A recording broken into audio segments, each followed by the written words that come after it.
আজকে আমি বানাবো মুরগির মাংসের ঝোল। তো মুরগির মাংসের ঝোলটা কিভাবে বানালাম তোমরা দেখতে থাকো। প্রথমে একটু মাংস নিতে হবে মুরগির মাংস রান্না করার জন্য। তো মাংস নিয়ে নিয়েছি আমরা এখানে। মাংস নেওয়ার পর এখানে আমি দিয়ে দিলাম নুন, পরিমাণ মতো নুন, হলুদ, জিরে গুঁড়ো, ধনে গুঁড়ো আর লঙ্কা গুঁড়ো। আর আসল ট্রিকটা হচ্ছে এখানে আমি দেবো সর্ষের তেল। তো সর্ষের তেল আমরা দিয়ে দিলাম এখানে। দিয়ে দেওয়ার পর এবার মাংসটাকে ভালো করে মাখাবে, অনেকক্ষণ ধরে মাখাবে। এটা ম্যারিনেশন করার জন্য আমরা রেখে দেবো প্রায় 10-15 মিনিট মতো। তো এদিকে আমি চলে এসেছি আদা, রসুন, পেঁয়াজ, লঙ্কা এগুলো পেস্ট করতে। তো এটা পেস্ট করার জন্য আমি মিক্সিতে পেস্ট করে নিয়েছি, তোমরা শিলনোড়ায় করতে পারো, তাতে বেশি আরও টেস্ট হয়। তারপরে আমি কড়াইয়ে তেল নিয়ে নিয়েছি। কড়াইয়ে তেল নিয়ে নেওয়ার পর পেঁয়াজ কুচি দিয়েছি, আর যে আদা রসুনের পেস্টটা আমি করেছিলাম সেটা দিয়ে দিয়েছি। আর দেখো আমি এখানে আলু ভেজে নিয়েছি কথা বলতে বলতে।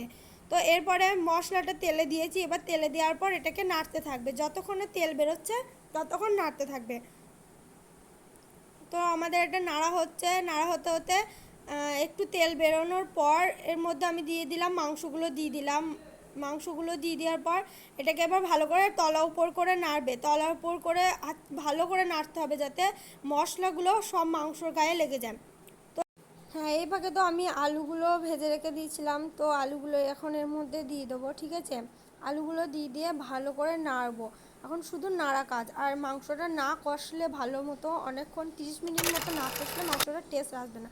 দেখো আমি আলুগুলো দিয়ে দিয়েছি, তারপরে ঢাকনাটা খুলেই দেখো কত সুন্দর জাস্ট মানে তেল ছেড়ে দিয়েছে। তো এখনই আমাদের কষা হয়ে গেছে। তো আমি ক্যামেরার অফ, তেল ছেড়ে দিয়েছে, এবার আমাদের এই মাংসটা কষা হয়ে এসেছে। তো এরপরে আমরা জল দিয়ে দেবো, যে যতটা পরিমাণ ঝোল পছন্দ করো জল দিয়ে দেবে। ঠিক আছে, দেখো কত সুন্দর কালারটা এসেছে, জাস্ট মানে সুন্দর একটা কালার আসবে জল দেওয়ার পর। তো আমি জলটা আগে থেকেই দিয়ে দিয়েছিলাম। এবার মানে জল দেওয়ার পর তোমরা একটু ঢেকেও দিতে পারো আর নাও ঢেকে দিতে পারো। এর উপরে গরম মশলা একটু অ্যাড করে দেবে। ঠিক আছে, তো দেখো আমাদের কালারটা কত সুন্দর এসেছে, পুরো মানে লাল কালার এসেছে, যেমন হোটেলের রান্নাগুলো হয় সেরকম পুরো কালার এসেছে, রেস্টুরেন্টের কালারের মতো। তো ফুটছে ঝোলটা, অনেকক্ষণ ফোটানোর পর তারপর তোমরা